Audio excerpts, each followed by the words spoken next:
जी, break से आ गए वापस और बहुत ही अहम टॉपिक है जिस पे हम बात करने जा रहे हैं, जिसमें ख़वातीन की ज़हनी सेहत के हवाले से बात होगी।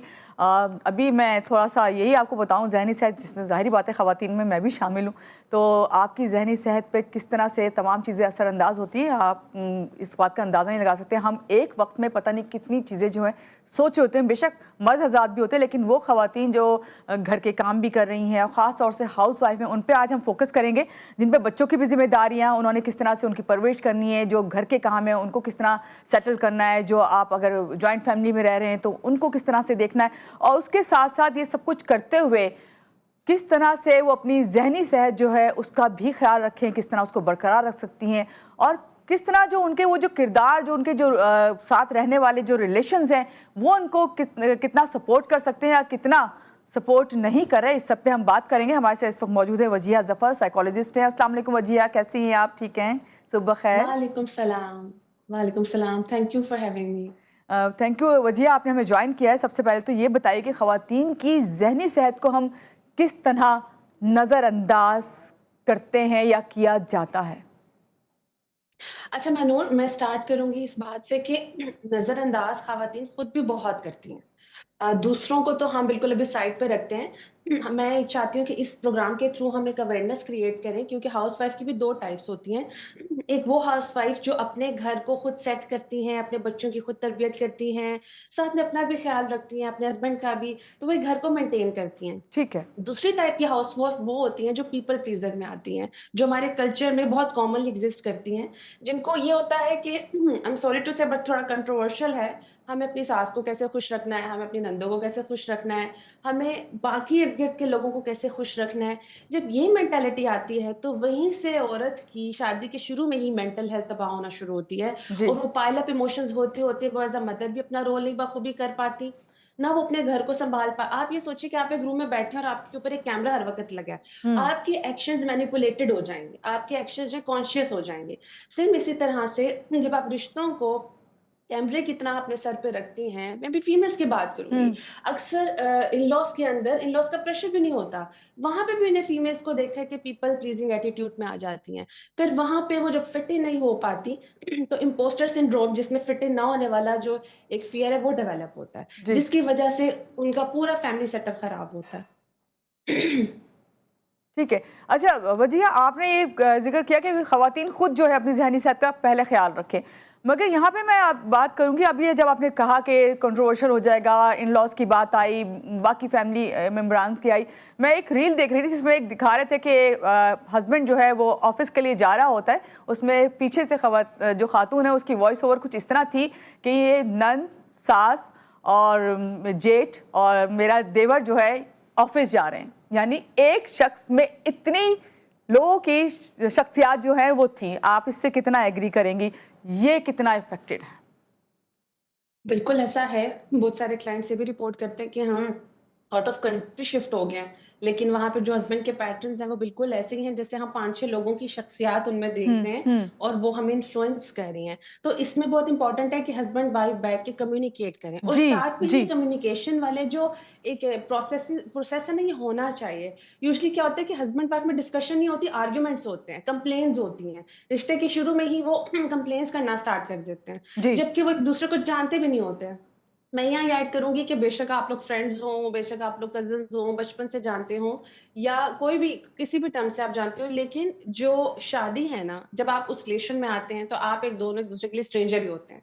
आपको एक दूसरे को समझना पड़ता है, परखना पड़ता है। और तो और मैंने जो इंपॉर्टेंट चीज यहाँ पे ऐड करनी है कि शादी के बाद अक्सर लोगों को जी। आइडिया नहीं होता, उनके अपने ट्रॉमास भी एक्टिव होते हैं, उनके अपने पैटर्न्स भी एक्टिव होते हैं, वो उसके बारे में वेर ही नहीं होते हैं कि हमारे ये भी इश्यूज हैं।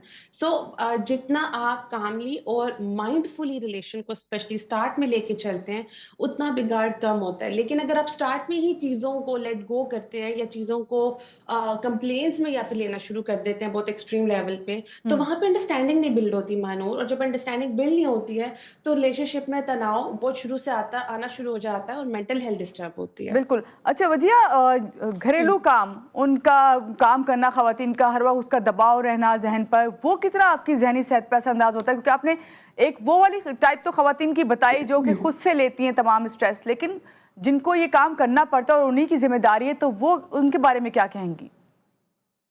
अच्छा, वहाँ पे मैं एक चीज़ ऐड करूँगी, चाहे कुछ भी हो जाए, विदाउट सपोर्ट सिस्टम आप नहीं चल सकते हैं एक रिलेशनशिप के अंदर। बच्चों को देखना, घर को देखना, और अब फीमेल्स ऐसी भी हैं जो जॉब भी कर रही हैं, हम्म। ऑनलाइन वर्क फ्रॉम होम भी कर रही हैं या जॉब भी मैनेज कर रही हैं। हम्म। ये उनकी मेंटल हेल्थ और फिजिकल हेल्थ के लिए टॉर्चर है, और वो जो अगर ये खुद कर रही हैं वो भी टॉर्चर है। इसके लिए बाउंड्रीज बनाना बहुत ज़रूरी होता है कि आप अपने घर वालों के साथ या आप अपने हस्बैंड के साथ निगोशिएट करें, और बहुत स्टार्ट में ही निगोशिएट करें। होता क्या है कि फीमेल्स शुरू में अपने ऊपर प्रेशर ले लेती हैं, और जब वो उनकी बिल्कुल बस हो जाती है और फिर उसके बाद वो चीज़ों को निगोशिएट करना शुरू जी। करती है ना, वेरी रॉन्ग वे। सो आप शुरू में ही हमारे यहाँ शादी के ऊपर कोई अवेयरनेस नहीं क्रिएट की जाती कि मैरिज एक्चुअली कैसे लेके चलनी है, मैरिज को किस तरह से सस्टेन करना है। हमारे यहाँ बस मैरिज को हर मसले का हल समझ के वहाँ शादी कर दी जाती है, या एज फैक्टर को देख के बस शादी कर दी बिल्कुल जाती है। तो मैं बिल्कुल। ये ऐड करूंगी कि शादी बेसिकली कॉन्ट्रैक्ट है लाइफ को आगे स्पेंड करने का, लाइफ को गुजारने का, पेरेंटिंग का। आप दो लोगों से जब फैमिली में कन्वर्ट होते हैं तो उसमें पूरा एक फैमिली फंक्शनिंग होनी बहुत जरूरी है। फंक्शनल नहीं होती तो आपकी मेंटल हेल्थ डिस्टर्ब होती है। तो जी। यहाँ मैं ऐड करूंगी कि घर के टास्क, अब जैसे हम बाहर की जॉब करते हैं तो हमें एक दिन का रिलीफ चाहिए होता है। हम्म। घर के टास्क को डिवाइड करना या घर के टास्क को डिस्कस करना कि किस तरह से मेंटल हेल्थ को साथ रखते हुए, फिजिकल हेल्थ को साथ रखते हुए लेके चला जाए, इट्स वेरी इंपॉर्टेंट। अब कई दफा फीमेल्स होती हैं, उनके बेबीज होते हैं, उनकी फिजिकल हेल्थ नहीं बेहतर होती है, उनको रेस्ट की बजाय घर को संभालना होता है। तो यहाँ मैं ऐड करूंगी कि इस चीज की अवेयरनेस क्रिएट करना बहुत इंपॉर्टेंट है, और ये स्टेप सबसे पहले फीमेल को लेना चाहिए जितना वो ले सकती है। हमारे यहाँ जो बहुत कॉमन एक चीज फिक्रा है, बोला जाता है कि मेरे हाथ में नहीं है। अब वो मेरे हाथ में नहीं है माइंडसेट इतना स्ट्रांग होता है कि वो जो बिल्कुल। एफर्ट 1% में डालनी होती है वो भी नहीं आती है मानो। जी। वजह क्या ख़वातीन में डिप्रेशन और एंजाइटी की सबसे बड़ी वजह जो है इसी तरह के जो घरेलू काम है और घरेलू दबाव है, ये है? बिल्कुल है। आप देखें, जब एक चीज का प्रेशर बहुत ज्यादा होता है और आप अपनी, अच्छा इसमें क्यों है दबाव, मैं ये भी शेयर करती हूँ। जी।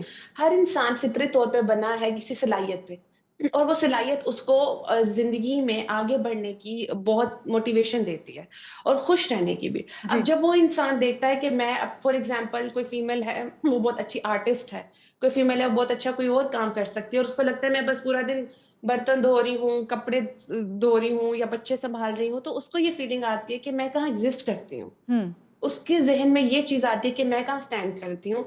यहाँ पे दो कॉन्सेप्ट हैं।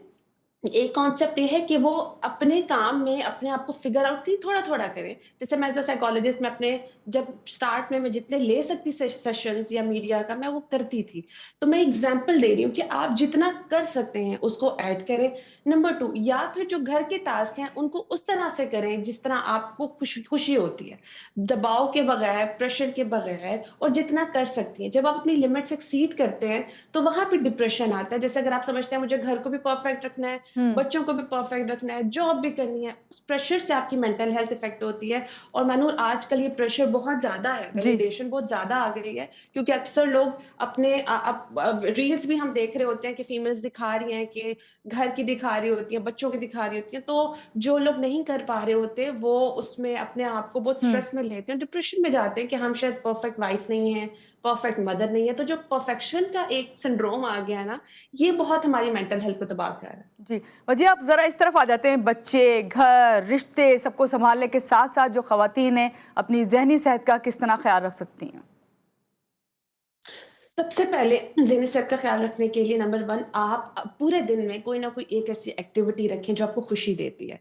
इवन कि मैं तो ये ऐड करती हूँ कि अगर कोई टॉक्सिक ड्रामा नहीं, कोई अच्छा हैपनिंग ड्रामा, फनी ड्रामा आप ऐड कर सकते हैं घर में ही। हम्म। या कोई घर के रहते ही कोई, जैसे कुछ लोग रेज़न का काम करते हैं, कुछ लोग आर्ट कैंडल मेकिंग का करें, कुछ भी, एनीथिंग जो आपको खुशी देती है, एक एक्टिविटी ऐसे। दूसरी जो चीज़ आपको सबसे ज़्यादा घर के कामों में बॉदर कर रही है, आप उसको अपने पार्टनर से कम्युनिकेट करें। और अगर पार्टनर से नहीं करे तो किसी ऐसे इंसान से करें जो आपको बेहतर मशवरा दे सकता है, उसमें स्टक ना हो, उसको ऐसे ही कंटिन्यू ना रखें। जी। तीसरा, घर के एनवायरनमेंट के अंदर हम जॉइंट फैमिली में अगर रह रहे हैं, तो अगर आपको लग रहा है कि जॉइंट फैमिली के अंदर आपको लग रहा है कि आप बहुत प्रेशर में आ रहे हैं और आप जो काम कर रहे हैं वो दबाव में रह के कर रहे हैं, तो उसके ऊपर भी आप वर्किंग जरूर करें, अपने पार्टनर के साथ उसको डिस्कस करें, या घर के अंदर अपनी बाउंड्री बना लें, एक लिमिट बना लें। तो ये 3 चीजें बहुत इंपॉर्टेंट हैं, क्योंकि यूजली फीमेल्स इन्हीं 3 चीजों की कंप्लेन करती हैं जो उनकी मेंटल हेल्थ को खराब करती है जी। या डिस्टर्ब करती जी। है। वजिया, हमारे यहाँ ये देखा गया कि जो ख़वातीन हैं वो अपने दोस्तों से, अपनी बहनों से या अपने बहुत क्लोज जो जो रिलेशन है उनसे तो डिस्कस कर लेती हैं, लेकिन अपने लाइफ पार्टनर से वो बातें डिस्कस नहीं कर पाती, क्योंकि उन्हें लगता है कि शायद उनको नेगेटिव ही जो है जवाब मिलेगा और वो इजहार कर भी देंगी तो वो बेकार है। तो ज़्यादातर ये भी चीज़ होती है, क्या कहेंगी इस पर? इस तरह के पेशेंट आते हैं आपके पास, तो फिर इसको किस तरह ओवरकम करें कि भाई आपको पता ही है कि यहाँ से तो आपको कोई पॉजिटिव चीज़ मिलनी ही नहीं है, तो अब आप खुद को किस तरह पॉजिटिव रखें? यस मानूर, आपने बहुत अच्छी बात की। शादी का रिश्ता वो वाहिद रिश्ता होता है जिस पे आपने इंसान के साथ सुबह शाम रहना है और आपकी हर चीज़ ओपन होती है पर्सनालिटी की। जब आपको लगता है कि मैं इसी इंसान पे ट्रस्ट नहीं कर पा रही, तो वहाँ पे बहुत ज़्यादा शैटर किस्म की जो है वो पर्सनालिटी बनती है, ब्रोकन पर्सनालिटी।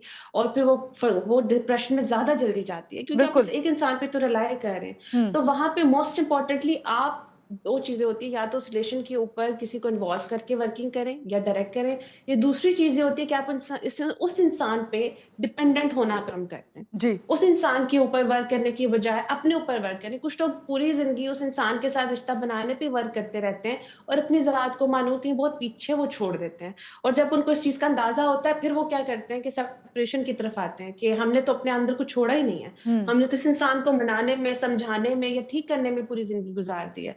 तो वहाँ मैं प्लीज खवातीन से सजेस्ट करूंगी, उन्हें मशवरा दूंगी कि जब आपको आइडिया हो जाए कुछ ही सालों में कि यहाँ पे बात नहीं बनने वाली, यहाँ पे हमारी आधी जिंदगी खराब होने वाली है, तो प्लीज जिंदगी में सिर्फ यही नहीं रह गया, मूव ऑन करें या उस रिलेशन के अंदर देखिए कितना वो वर्कआउट कर सकता है। बिल्कुल।